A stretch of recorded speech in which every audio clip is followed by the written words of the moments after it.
అందరు praise lord.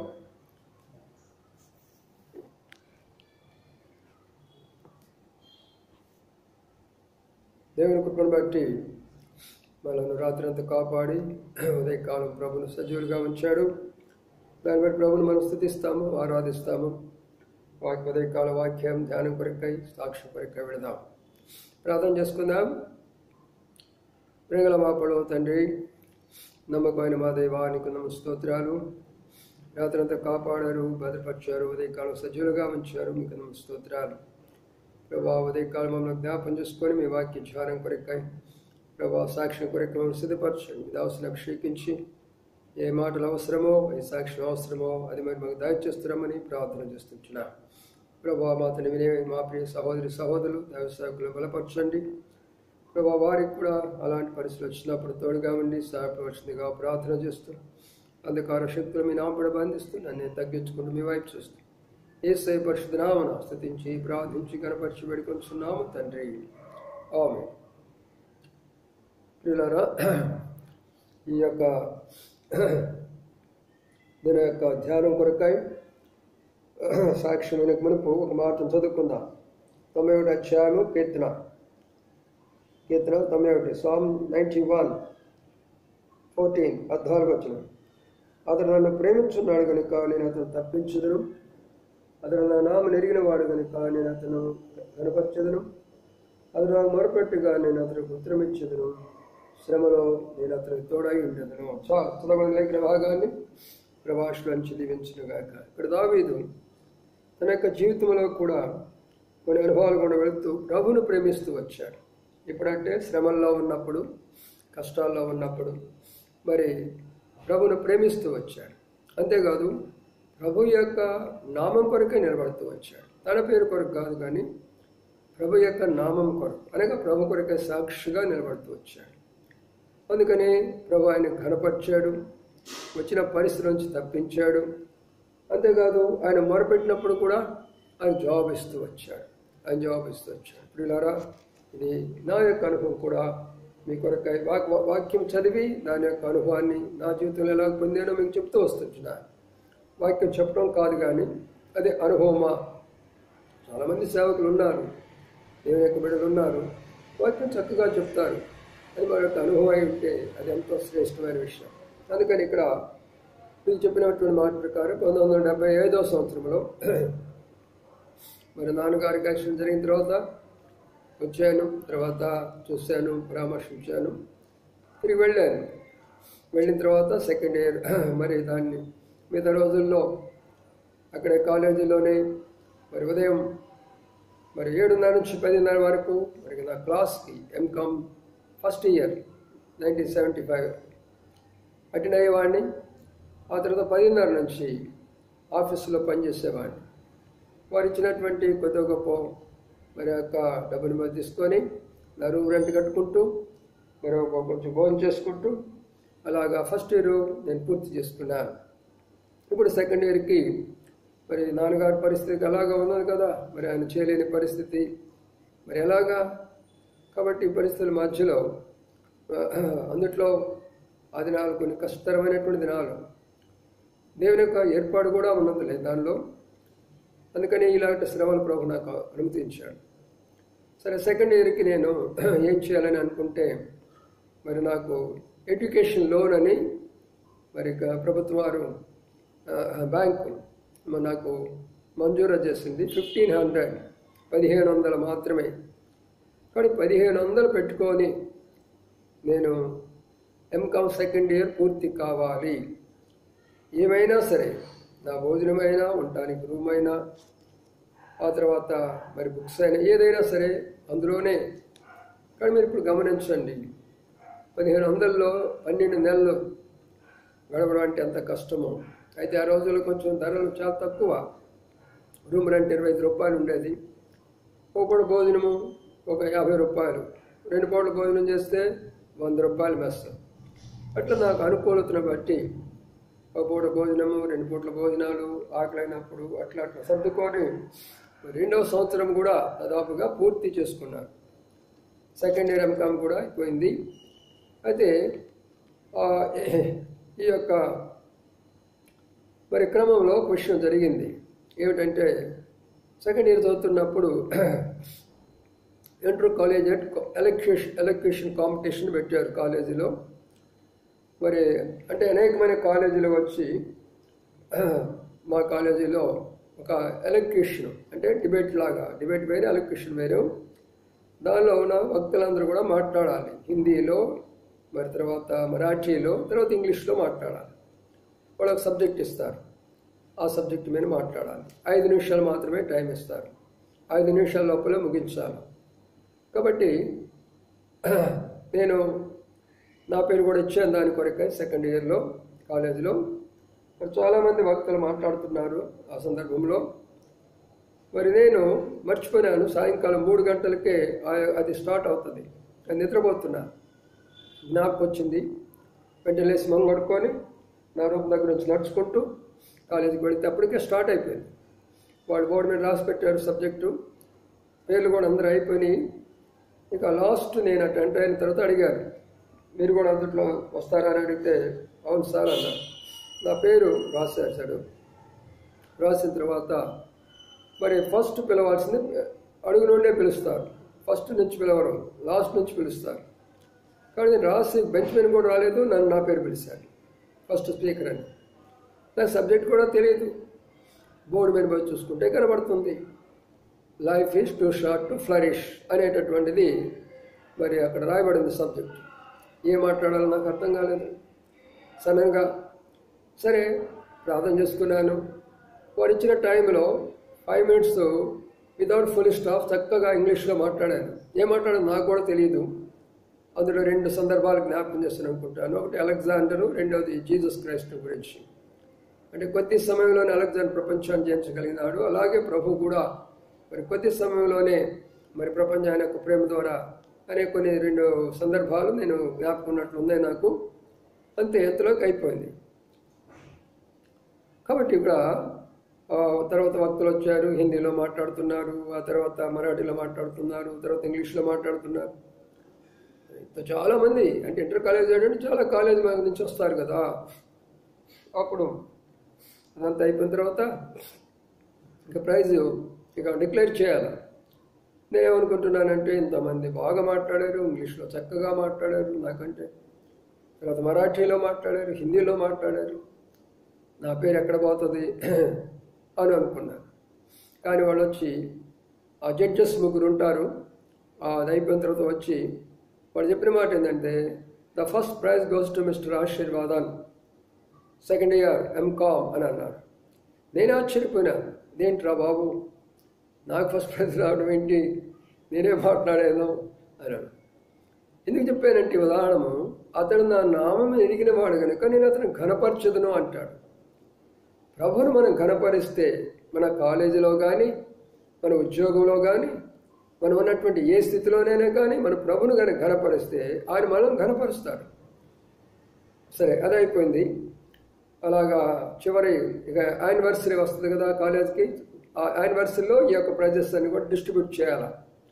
So అప్పుడు మాకు యానివర్సరీ కొరకై ప్రకృతి ఆలీ అహ్మద్ గారు, ఆల్ ఇండియా ప్రెసిడెంట్ గారు, ఆయన ఆహ్వానించారు. ఇప్పుడు ఈ కాలేజీ వారు ఆ దినాల్లో ఆయన వచ్చి ఆ యొక్క యానివర్సరీ కొరకు చీఫ్ గెస్ట్గా ఉండి, అంటే ఈయన చాలా పెద్ద పెద్ద కాలేజీలు అనుకోండి, అందుకని వాళ్ళు వస్తారు తప్పనిసరిగా. ఆ తర్వాత మరి అసెంబ్లీ కూడా, నాగ్పూర్లోనే అసెంబ్లీ కూడా ఉంటుంది. అసెంబ్లీ అంటే మనకి ఇప్పుడు ఎగువ సభ, దిగువ సభ, శాసనసభ అట్లా అంటారు చూసారా, అలాంటిది అనమాట. కాబట్టి వస్తూనే ఉంటారు మినిస్టర్స్ కానీ వాళ్ళు వస్తూనే ఉంటారు. సరే, మరి ఆయన ఆహ్వానించారు, ఆయన వచ్చాడు. వచ్చిన తర్వాత ఆ యానివర్సరీలో వేలాది మంది మధ్యలో మరి ప్రభు నన్ను కనపరిచినారు. మరి వారు చెప్పిన అక్కడ నుండి ప్రైజెస్ మేము డిస్ట్రిబ్యూట్ చేస్తున్నాము కొంతమందికి అని చెప్పేసి కొంతమంది నా పేరే చదివారు. నా పేరే చదివిన తర్వాత నేను వెళ్ళాను. ఒక బుక్ నా చేతిలో పెట్టారు, ఒక సర్టిఫికేట్ నా చేతిలో పెట్టారు. మరి ఆయన అక్కడ ఉన్న వారి అందరితో కూడా మరి అక్కడ ఉన్న మీకు తెలుసు అనుకోండి ఆ సందర్భాలు ఎలా జరుగుతాయో అట్లా జరిగించి తిరిగి నేను ఇంటికి వచ్చేసేసాను. కానీ ప్రియులారా, ప్రభు యొక్క తలంపు, ప్రభు యొక్క ఏర్పాటు, ప్రభు యొక్క ఉద్దేశము ప్రభు యొక్క బిడల్లో ఎలాగ ఉంటుందో చూడండి. ఎక్కడో నేను ఆంధ్ర వాడిని, మహారాష్ట్ర వెళ్ళటం, ఆ కాలేజీలు అంతమంది ఉండటము, అనేక మంది కాలేజీలు అందులో పార్టిసిపేట్ కావడము, అందులో ప్రభు నన్ను కనపరచడం అంటే నా గొప్పతనం కాదు, నా జ్ఞానం కాదు, నా తెలివి కాదు. అది ప్రభు యొక్క మహిమార్థమై ప్రభు చేయించుకున్నటువంటి యొక్క ఆయన నామం కొరకై, అతడు నా నామం నెరిగిన వాడు కనుక నేను అతను ఘనపరచదును అనే మాట. సరే, ఇది అయిపోయింది అనుకోండి, సెకండ్ ఇయర్ అయిపోయింది. ఇక ఇప్పుడు ఏం చేయాలా? మరి నేను ఇక రిజల్ట్ వచ్చిందాక ఉండి రిజల్ట్ తీసుకొని రావాలా? ఆంధ్ర వచ్చేసేయాలా? ఆంధ్ర వచ్చి ఏం చేయాలి? నేను మరి ఏదో ఒక ఉద్యోగం చూసుకోవాలి కదా. ఆ యొక్క విషయం ఆలోచన చేసుకుంటూ ఉన్నాను. అదే ప్రభువే మాట్లాడుతున్నాడు నాతోటి, నీవు ఇక్కడే ఉండాలా, నా కొరకై సాక్షిగా ఉండాలి, నా కొరకై సేవ చేయాలి అని ప్రభు మాట్లాడుతున్నాడు. నేనేమంటున్నాను, ప్రభువా ఇది మరాఠీ దేశం, నాకు మరాఠీ రాదు, హిందీ కూడా రాదు, మరి ఇక్కడ భోజనం కూడా రొట్టెలు, మరి భోజనం ఎలాగ చేయగలను? పోనీ నాకు ఎవరైనా పరిచయం ఉన్నదా? ఎవరో పరిచయం లేదు. ఒక యవనస్తుని ఎలాగ చేయగలను ప్రభువా అని అడుగుతూ వచ్చాను. అప్పుడు ఆ క్రమంలో నా దగ్గర భక్సింగ్ గారి యొక్క సాక్ష్యం ఉన్నది. భక్సింగ్ గారి యొక్క సాక్ష్యం అంటే ఆ సాక్ష్యం చదువుతూ వచ్చాను. ఆ సాక్ష్యం చదువుతున్నప్పుడు భక్సింగ్ గారు కూడా ప్రారంభ దినాల్లో దాదాపుగా అదే వయసులో యవన కాలంలోనే బాంబేలో ఆయన చేసినటువంటి సేవా విధానము అక్కడ నేను చదువుకున్నాను. ఆయన ఎలాగా మరి దినవంతా పత్రికలు ఇచ్చాడో, ఆ తర్వాత ఏ పార్కులోనో పడుకునేవాడు, ఆ తర్వాత ఎవరన్నంత భోజనం పెడితే తినేవాడు, లేకపోతే ఆయన ఏదో రైల్వే స్టేషన్లో పడుకునేవాడు. ఎన్నో కష్టాలు పడ్డాడు భక్సింగ్ గారు. ఆ సాక్ష్యం నేను చదువుకున్నాను. నేను చదువుకున్న తర్వాత అప్పుడు ప్రభు నాతో మాట్లాడటం మొదలుపెట్టాడు. మరి నీవు కూడా అలాగ చేయొచ్చు కదా అని. మరి ఎట్లా చేయాలా నాకు అర్థం కాదు. సరే, అసలు విషయానికి వస్తే నేను చదువుకున్న దినాల్లో కూడా అక్కడ సంఘం అంటూ లేదు. మన సంఘం లేదు. ఎంతోమంది మన హెబ్రోన్ ఫెలోషిప్ వాళ్ళు వెళ్ళారు, కానీ మరి అక్కడ సంఘం అంతా స్థాపించబడలేదు. వెళ్ళారు, చదువుకున్నారు, వెళ్ళారు, ఉద్యోగాలు చేశారు, కానీ 1979 వరకు కూడా అక్కడ సంఘం లేదు. 1979 అనగా 1979 వరకు అక్కడ సంఘం లేదు. నాగ్పూర్లో హెబ్రోన్ సంఘం లేదు అక్కడ. సరే, ఆ సమయంలో నేను చదువుకునే దినాల్లో కూడా ఏం చేసేవాడంటే మరాఠీ వాళ్ళ చర్చికి వెళ్ళేవాడిని. నాకేం అర్థమయ్యేది కాదు. వాళ్ళు లేస్తే నేను లేసేవాళ్ళం, కూర్చుంటే కూర్చునేవాళ్ళు, బయటికి పోతే బయటికి పోయేవాళ్ళు. మరాఠీ అర్థమయ్యేది కాదు. తర్వాత పెంటెకోస్తల్ సంఘంకి వెళ్ళాను. వాళ్ళు కూడా పరిస్థితి కూడా అంతే. వాళ్ళు కూడా మరాఠీ వాళ్ళే, వాళ్ళది కూడా అలాగనే ఉంది. మరి ఎక్కడ పోవాలా? ఒక ఆలోచనలో వచ్చిండేది. అప్పుడు ఈయో అనే ఒకటి ఉండేది మాకు స్టూడెంట్స్ కొరకై. ఇక్కడ కావాల ప్రెసిడెంట్గా పనిచేస్తాను కాబట్టి దానికి వెళ్తుండేవాడు. అక్కడ ఇంగ్లీష్లో చెప్తుండేవాడు. కాబట్టి దానిలో కొంతవరకు నేను వాళ్ళతో ఫ్రెండ్షిప్ చేసి అట్లా ఉన్నాను. కానీ సహవాసం లేని కారణం చేత ఆత్మీయంగా దిగజారిపోతున్నాను, ఎదగలేకపోతున్నాను. మరి నాకు వాక్యం లేదు, సరైన వాక్యం లేదు, సరైన ప్రార్థన లేదు, సరైన ఆరాధన లేదు, సరైన సహవాసం లేదు. చాలా నెమ్మదిగా ఫ్రెండ్స్ దగ్గరికి అవుతుంటున్నారు. ఇక నాకు ఎలాంటి పరిస్థితి వస్తుందంటే మళ్ళా తిరిగి సినిమాలకు వెళ్తానేమో, మళ్ళా తిరిగి ఫ్రెండ్స్తో తిరిగి లోకస్తుడు అయిపోతానేమో. కొంతమంది ఫ్రెండ్స్ టెంపుల్స్ కూడా రమ్మంటున్నారు. మనం టెంపుల్స్ కూడా వెళ్దాము, కొన్ని దేవాలయాలకి పిలుస్తుంటున్నారు. మరి అక్కడికి వాళ్ళతో కూడా వెళ్ళే పరిస్థితులు వస్తున్నాయి. ఏమిటి పరిస్థితి? నేను చాలా బాధపడుతుండేవాడిని. ప్రియులారా, చూడండి, సహవాసం లేకపోతే ఎంత కష్టమో, దేవుని సంఘం లేకపోతే, దేవుని సేవకు లేకపోతే, వాక్యం లేకపోతే ఎంత ఆత్మీయమైనటువంటి బలహీనత వస్తుందో చూసారా? చాలా బలహీనుడైపోయినాను. అప్పుడు నేను ఆలోచన చేస్తున్నాను, ఏం చేయాలా? మరి నేను బలపరిచే వాళ్ళు ఎవరు లేరు. మరి నాకేమో మరాఠీ భాష రాదు, హిందీ భాష రాదు, మరి మన సహవాసం లేదు. అప్పుడు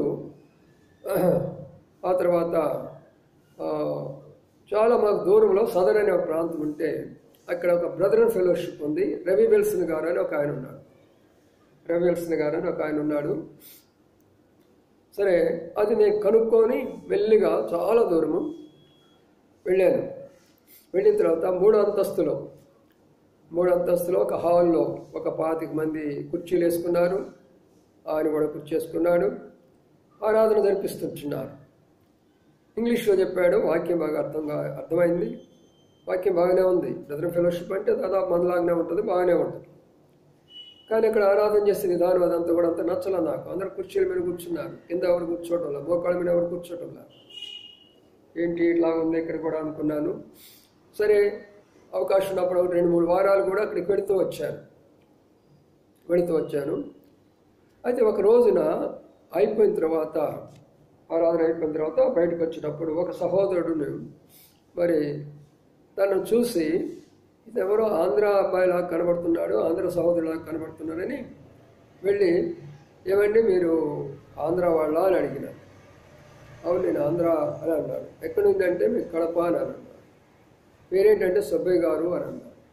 ఏం పని చేస్తారంటే నేను ఎయిర్ ఫోర్స్లో పనిచేస్తున్నాను అని అన్నాడు. మరి కడపలో ఉన్నప్పుడు మీరు ఎక్కడికి వెళ్ళారు, ఏ ఫెలోషిప్కి వెళ్ళారు అని అడిగాను. అక్కడ నేను బక్సింగ్ గార్డ్ ఫెలోషిప్కి వెళ్ళేవాడిని, హెబ్రోన్ ఫెలోషిప్కి. మరి అక్కడెక్కడ లేదో, అందుకని నేను ఇక్కడికి వచ్చాను అని అన్నాడు. అప్పుడు నేను ఆయన్ని ప్రక్క పిలిచి, సరే మంచిది, నేను కూడా అదే ఫెలోషిప్ అయ్యా, నాకు కూడా ఇక్కడ లేదు, సహవాసం లేదు, మరి అందుకని నేను కూడా ఇక్కడికి వచ్చాను. సరే, ఒక పని చేద్దాము, మరి నువ్వు ప్రార్థన చేస్తూ ఉండు, నేను కూడా ప్రార్థన చేస్తాను. ప్రభు మనకు సహాయపడితే మనమే ఒక చిన్న సహవాసాన్ని ఏర్పాటు చేద్దాము, ప్రార్థన చేయమని చెప్పాను. ఆయన కూడా చాలా సంతోషపడ్డాడు. మరి నా అంత వయసు తనకు కూడా అప్పట్లో ఇద్దరు కూడా దాదాపు ఒకే వయసులో ఉండేవాళ్ళమి. ఆయన టెన్త్ బ్రదరు, చాలా మంచిది, నాకు కూడా ఆశ ఉండేది. నేను బీసీ జాయిన్ గారి టైంలో మంచి విశ్వాసంగా ఉన్నాను. నేను కడపలో వాళ్ళకి నేను చాలా మరి దగ్గర కుమారుడుగా మా యొక్క బంధుత్వం కూడా ఉంది. మరి చాలా నన్ను ప్రేమించారు, వాళ్ళకి నా తల్లిదండ్రులు లాంటి వాళ్ళని చెప్తూ వచ్చాడు. సరే మంచిది అనుకున్నాం. సరే వచ్చేసాను. మరి ఇంత లోపల సహజంగా ఎంకామ్ చదివేటప్పుడు కానీ ఎప్పుడైనా సరే 31st కానీ మరి ఈస్టర్ కానీ ఇలాంటి కొన్ని సందర్భాలు వచ్చినప్పుడు నేను ఆంధ్రాకి వస్తాను. ఎష్కోల్కి వచ్చి ఆంధ్ర ఒంగోలు వెళ్ళిపోయి ఆడ ఆ యొక్క దినాలు గడిపి మళ్ళీ తిరిగి నాగ్పూర్ వెళ్తూ ఉండేవాడిని. కానీ ఈసారి 31st వచ్చింది, డిసెంబర్ 1978, 31st అన్నమాట. అప్పుడు నేను ఆలోచన చేశాను, మరి ఏం చేయాలి ఇప్పుడు 31st ఒంగోలు పోయి రావాలంటే కష్టము, మరి వెంటనే నాకు ఇంకా రిజల్ట్ కూడా రావాలి త్వరగా, కాబట్టి ఇప్పుడు నేను అక్కడ పోయి రావాలంటే కష్టం కదా అనుకుని దగ్గరలో ఏముందని ఆలోచన చేసుకుంటే మాకు సమీపంలో జబల్పూరే ఉంది. జబల్పూర్ అంటే 7 గంటల ప్రయాణం. నాగ్పూర్ నుంచి జబల్పూరు 7 గంటల ప్రయాణం చేయాలి. కాబట్టి ఎందుకంటే ఇక్కడలాగా ఉండవు అక్కడ మందిరాలు, చాలా దూరం. ఒక పట్టణానికి వచ్చి 1-2 మందిరాలు ఉంటాయి. ఇలా ఒక పట్టణంలో రెండో పట్టణం పోవాలంటే చాలా దూరం పోవాలి. అందుకని మధ్యలో ఇంకా సంఘాలే ఉండవు. అలాగే నేను ప్రయాణమై జబల్పూర్ 31st వెళ్ళాను. 31st వెళితే అక్కడ ఒక అద్భుతంగా పోయినసారి కూడా చెప్తూ వచ్చాను, స్థలం నాకు తెలియదు. అయితే ప్రభు నన్ను ఒక క్రైస్తవ గృహానికి నడిపించి అక్కడ వారు రిసీవ్ చేసుకొని చక్కగా ఆతిథ్యం ఇచ్చి నా ద్వారా వాక్యం చెప్పించుకొని నన్ను తీసుకెళ్ళి ఆ యొక్క క్రిస్టియన్ అసెంబ్లీ అంటారు, అందులో నన్ను తీసుకెళ్ళి విడిచిపెట్టేసి వాళ్ళు వెళ్ళిపోయినారు. ఆ తర్వాత జోర్డాన్ ఖాన్ గారు అని బక్సింగ్ గారు సమకాలికుడు, చాలా పెద్ద ఆయన, చాలా మంచి వక్త, మంచి సేవకుడు కూడా. ఆయన కూడా గత 25-30 సంవత్సరాలుగా జబల్పూర్ ప్రాంతంలో సేవ చేస్తుంటున్నాడు. ఒక 50 మందిని సమకూర్చినాడు. వచ్చి నార్త్ ఇండియాలో 50 మంది అంటే ఆంధ్రాలో 500 మందితో సమానం. అంత కష్టం అన్నమాట, గుర్తించుకోనండి సేవ అంటే. కాబట్టి ఆ రాత్రి వాచ్ నైట్ సర్వీస్కి మేమందరం కూడా కూర్చున్నాము. చాలా చలి, భయంకరమైనటువంటి చలి. అందుకని కుంపట్లో నిప్పులేసుకొని ఆ సెగతోటి చుట్టూరుగా మా మధ్యలో పెట్టుకొని ఆ రాత్రి అంతా జరిగింది. జరిగిన తర్వాత అప్పుడు ఉదయాన్నే అన్నగారి దగ్గరికి వెళ్ళి నేను మాట్లాడాను, నా ఇట్లా సంగతి, I'm going back to Nagpur, నా కొరకై ప్రార్థించండి, నేను నాగ్పూర్ నుంచి వచ్చాను. అప్పుడు ఆయన అన్నాడు, నాగ్పూర్ నుంచి వచ్చారా, చాలా సంతోషం బాబు, చిన్నవాడివి, మరి అక్కడ ఏం చేస్తున్నావు అంటే ఎంకామ్ అయిపోయింది అన్నాడు. మరి ఏం చేయాలనుకుంటే ప్రభు నాతో మాట్లాడుతున్నాడు సేవ చేయమని, మరి నేనేం చేయాలో అర్థం కావట్లేదు, మీరు ప్రార్థన చేయండి అని అన్నాడు. తప్పనిసరిగా అన్నాడు. ఆయన ఒక మాట అన్నాడు. ఏమన్నాడంటే, జబల్పూర్ నుంచి ఒక సహోదరుడు అక్కడ ఉన్నాడు మన సహవాసంలో, అతను కూడా సహవాసం లేదు. అతడు నేవీలో పనిచేస్తున్నాడు, నేవల్ ఆఫీసర్గా పనిచేస్తున్నాడు. అతని పేరు బిహారీ. మీరు అతను వెళ్ళి కలుసుకోనండి, అడ్రస్ ఇస్తానని చెప్పాడు. ఓకే, చాలా సంతోషం అయిపోయింది. ప్రార్థన చేసుకున్నాను. అప్పుడు జబల్పూర్ నుంచి బయలుదేరాను. మళ్ళా నాగ్పూర్ వచ్చేసాను. నాగ్పూర్ వచ్చేది వెళ్ళాను. ఆ బ్రదర్ని కలుసుకున్నాను. ఆ తర్వాత సుబ్బయ్య గారిని కూడా కలుసుకున్నాను. మరి ముగ్గురం కలిసి మాట్లాడుకున్నాం. బ్రదర్, మనం ముగ్గురు ఒకే సహవాసం కాబట్టి మరి మనం ఒక చిన్న సహవాసంలాగా స్టార్ట్ చేసుకుందాం, ప్రార్థన చేసుకుందాం అని ముగ్గురితో, వాళ్ళిద్దరితో కూడా మాట్లాడాను. మాట్లాడి ఇక మరి మొట్టమొదటి ఆరాధన చేయబోతున్నాం. ఎక్కడ అంటే, మాకు తెలిసినటువంటి ఒక మిషనరీ గారు ఉన్నారు అప్పుడు, ఫారిన్ మిషనరీ. వాళ్ళ ఇంటి వరండా, ఆయన లేడు పాపం, కాలం వేసుకొని ఆయన మిషనరీ వర్క్ మీద వెళ్ళిపోయాడు. ఆ వరండా ఉంది. వరండాలో 1979లో మరి మొట్టమొదటిగా వర్షిప్లో ముగ్గురు మాత్రమే ఆరాధన ప్రారంభించినాం నాగ్పూర్లో. అది కూడా ఇంటి వరండాలో ప్రారంభించాం. మేమిద్దరు తెలుగు, బ్రదర్ ఏమో ఆయన అనుభవం ఆయన చెప్పాడు హిందీలో, మా అనుభవం మేము చెప్పాము. అట్లా వర్షిప్ మేము ఫస్ట్ వర్షిప్ అయిపోయింది.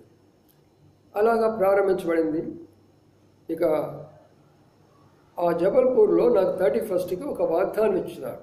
న్యాయాధిపతులు మరి 6:12 ఒక మాట ఉంది. పరాక్రమం గల బలాఢ్యుడా, యెహోవా నీకు తోడై ఉన్నాడు అనే వాగ్దానము దేవుడు నాకు ఇచ్చాడు. అది ఎవరికి? గిద్యోనుకు సంబంధించినటువంటిది. గిద్యోను బలహీనుడు, భయస్థుడు. మిద్యానీయులు వచ్చి యుద్ధం చేసేటప్పుడు దాక్కున్నాడు. గానుగు చాడ దాక్కొని గోధుమలు దొల్లగొట్టుకుంటున్నాడు. అలాంటి బలహీనుడి దగ్గరికి వెళ్ళి దేవుడు ఏంటి మాట్లాడుతున్నాడంటే, దేవుని యొక్క దూత, పరాక్రమం గల బలాఢ్యుడా, యెహోవా నీకు తోడై ఉన్నాడని చెప్పాడు. ఆ వాగ్దానం దేవుడు నాకు ఇచ్చాడు నా సేవ కొరకై. 1979 జనవరి 1వ తారీఖున ప్రభు నాకు ఆ వాగ్దానం ఇచ్చాడు. అంటే ఇప్పుడు ప్రభు యొక్క ఉద్దేశం ఏంటి? నేను ఒక గిద్యోన్ని, నేను ఒక పిరికివాడిని, నేను భయపడుతున్నాను. కానీ మిద్యానీయులు ఓడించాలంటే పిరికివాడైనటువంటి యొక్క బలహీనుడైనటువంటి దాగినటువంటి మరి అలాంటి యొక్క గిద్యోన్ని ఏర్పాటు చేసుకున్నాడు దేవుడు, నన్ను ఏర్పాటు చేసుకున్నాడు అని నాకు తెలిసింది. వీళ్ళారా, ఆ తర్వాత వచ్చి ఆ వాగ్దానం తీసుకున్నాను, వాటితో పంచుకున్నాను. ఇప్పుడు ఏం చేయాలా? వాళ్ళిద్దరు పాపం వాళ్ళ యొక్క డ్యూటీ, వాళ్ళు గవర్నమెంట్ ఉద్యోగాలు వెళ్ళిపోతారు. ఇక నేను ఒక్కడనే. అప్పుడు ఏం చేసేవాడిని తెలిసిన, నా దగ్గర ఉన్నటువంటి యొక్క కొన్ని పత్రికలు తీసుకొని నేను ఏం చేసేవాడినంటే ఎంక్వైరీ చేసేవాడు. తెలుగు వాళ్ళు ఎక్కడెక్కడ ఉన్నారా అని ఎంక్వైరీ చేసేవాడిని. తర్వాత రెండవది, ఆ డిసెంబర్ టైంలో కొన్ని నక్షత్రాలు కడతారు ఇంటి ముందు. ఓహో, ఇది క్రిస్టియన్ ఇల్లా అని తెలుసుకునేవాడిని. మూడవది, ఇంటి ముందు బోర్డులు పెడతారు, జాన్ అని, జాకబ్ అని, మరి అట్లా మేరీ అని, అట్లా రకరకాల బోర్డులు పెడతారు. ఆ బోర్డులు చూసేవాడిని. అలాగా తెలుగు వాళ్ళు. రెండవదిగా నక్షత్రాలు ఉన్నటువంటి ఒక గృహాలు. మూడవదిగా బోర్డులను చూసి ఆ గృహాలకు వెళ్ళి తలుపు కొట్టి అప్పుడు వారికి నా సాక్ష్యం చెప్పేవాడిని. ప్రభు నాకు ఇట్లా మాట్లాడాడమ్మా, నేను కూడా తెలిగాను, మరి దేవుడు నాకు ఇలాంటి భారం ఇచ్చాడు, మీకు వాక్యం చెప్పాలని. అంటే చిన్నవాడిని కదా, చాలా చిన్నవాడిని. మహా ఉంటే నాకు ఎంత ఉంటాయి ఆ టైంలో? 26-27 సంవత్సరాలు ఉంటాయేమో. అయితే వాళ్ళు నన్ను ఎంతో ప్రేమగా పిలిచేవాడు. ప్రభు చూడండి ఎంత అద్భుతం చేస్తాడు.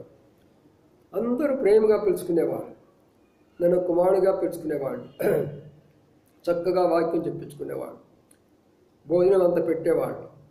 ఆ భోజనం చేసేవాడిని. అక్కడే వరండాలకు వస్తే పడుకునేవాడిని, వాళ్ళు తిరిగి బయలుదేరేవాడిని.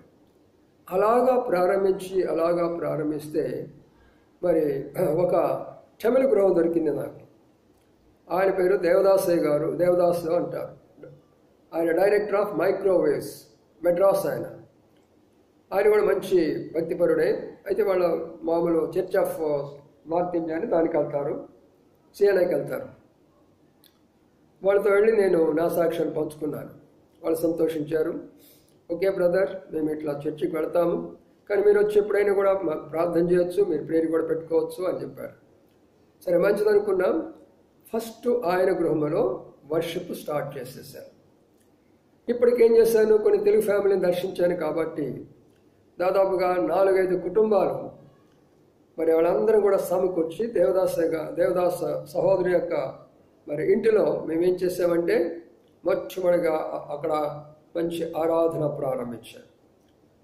ప్రారంభించి అట్లా మేము ఆరాధించడం మొదలుపెట్టాము. నెమ్మదిగా ప్రతిరోజు కూడా ఇదే పని నాకు. మరి ఉద్యోగం లేదు, ఇప్పుడు ఏం చేయాలా? ఉద్యోగం కొరకై వేట ప్రారంభించాను.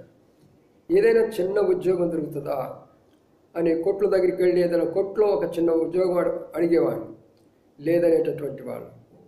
మరి తర్వాత ఏదైనా కంపెనీ దగ్గరికి వెళ్ళి అడిగేవాడిని, లేదనేవాడు. ఏదైనా స్కూల్ దగ్గరికి వెళ్ళి అడిగేవాడిని, లేదనేవాడు. ఆఖరికి ఒక స్కూలు ఇందిరా కాన్వెంట్ అని, వాళ్ళు తెలుగు వాళ్ళే, వాళ్ళు అక్కడే మరాఠీలో సెటిల్ అయిపోయినారు. ఆమెకు నా సాక్ష్యం చెప్పాను. మేడం గారు, అక్కయ్య పెద్దవాళ్ళు చెప్తే సంతోషించి, సరే బాబు నీకు ఒక చిన్న ఉద్యోగం ఇస్తాను, మరి ఆ ఉద్యోగం చూసుకోమని చెప్పింది. ఏంటంటే ఆఫీస్లో ఉండి అసిస్టెంట్గా పనిచేయాలని అంది. సరే అక్కగారు అట్లనే చేస్తానన్నాను. మరి అలాగ చేస్తే ఆమె 100 రూపాయలు ఇచ్చేది నాకు. 100 రూపాయలు బాగా అర్థం చేసుకోనండి. 100 రూపాయలు ఇచ్చేది నాకు. ఆ 100 రూపాయలు పెట్టేసుకొని ఏం చేసేవాడినంటే ఒక గది తీసుకున్నాను. 25 రూపాయలు అద్దె. 2 పూట్ల భోజనం చేస్తే 100 రూపాయలు మెస్, కానీ ఒక పూట భోజనం కొరకై 50 రూపాయలు ఇచ్చేవాడు మెస్. ఇక మిగిలేదు ఎంత? 25 రూపాయలు. తలకు నూనె కానీ, సోపు కానీ, మరి బట్టలకు సోపు కానీ, ఉతుకోవడం కానీ, ఇవన్నీ కూడా 25 రూపాయలు. అలాగా దేవుడు నన్ను ఏం చేశాడంటే తన సేవ కొరకై తర్బీదు చేస్తూ వచ్చాడు.